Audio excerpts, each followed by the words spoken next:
બનાસકાંઠા જિલ્લાના પવિત્ર યાત્રાધામ અંબાજી ખાતે આગામી તારીખ 12 થી 16 ફેબ્રુઆરી દરમિયાન શ્રી 51 શક્તિપીઠ પરિક્રમા મહોત્સવ 2024નું ભવ્ય આયોજન। શ્રી 51 શક્તિપીઠ પરિક્રમા મહોત્સવના આયોજન સંદર્ભે પ્રવાસન વિભાગના અગ્ર સચિવ શ્રી હારિત શુક્લાના અધ્યક્ષસ્થાને અધિકારીઓની બેઠક યોજાઈ।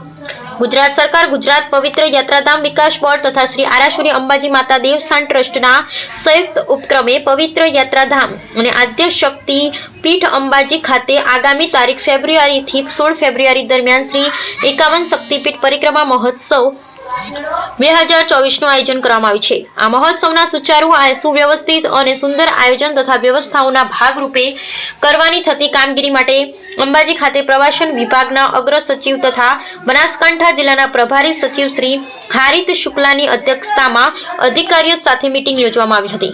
પવિત્ર યાત્રાધામ અંબાજી ખાતે યોજાનારા શ્રી 51 શક્તિપીઠ પરિક્રમા મહોત્સવ 2024માં આદ્ય શક્તિમાં અંબાના દર્શને આવનારા લાખો શ્રદ્ધાળુઓને એક જ સ્થળે અને એક સાથે 51 શક્તિપીઠના દર્શનનો લાભ મળશે। આ વર્ષે યોજાનારા મહોત્સવમાં ગુજરાત તથા અન્ય રાજ્યોમાંથી મોટી સંખ્યામાં શ્રદ્ધાળુઓ ઉમટી પડશે।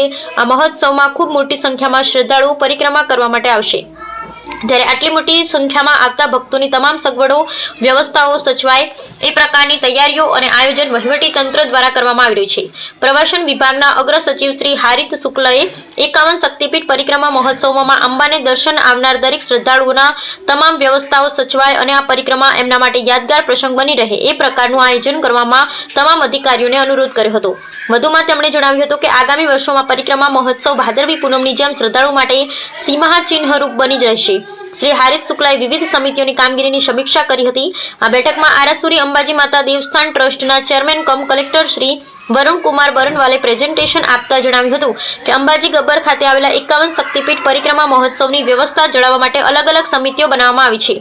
તેમણે જણાવ્યું હતું કે આ મહોત્સવના દરેક દિવસે વિશેષ કાર્યક્રમનું આયોજન કરવામાં આવ્યું છે, જેમ કે મહોત્સવના પ્રથમ દિવસે પાલખી યાત્રા, શંખનાદ યાત્રા, બીજા દિવસે પાદુકા યાત્રા અને ચામર યાત્રા, ત્રીજા દિવસે ધજા યાત્રા, ચોથા દિવસે મશાળ યાત્રા, ત્રિશૂળ યાત્રા અને જ્યોત યાત્રા તથા છેલ્લા દિવસે મંત્રોત્સવ અને પુષ્પવૃષ્ટિ તથા સંસ્કૃતમાં આતાંક્ષરી જેવા વિવિધ કાર્યક્રમનું આયોજન કરવામાં આવશે।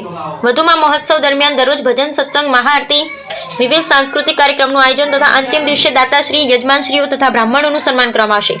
કલેક્ટર શ્રી વધુમાં જણાવ્યું હતું કે આ મહોત્સવ દરમિયાન યાત્રિકોને દરરોજ વિનામૂલ્યે ભોજનની વ્યવસ્થા, સ્વચ્છતા, સ્વાસ્થ્ય, પાણીની વ્યવસ્થા, બસોની સુવિધા, સુરક્ષા અને સલામતી જેવી વિવિધ સુવિધાઓ ઉપલબ્ધ કરવામાં આવશે। આ મહોત્સવ દરમિયાન દરરોજ સાંજે 7 કલાકે ગબ્બરની તળેટીમાં આરતીનું વિશેષ આયોજન કરવામાં આવ્યું છે।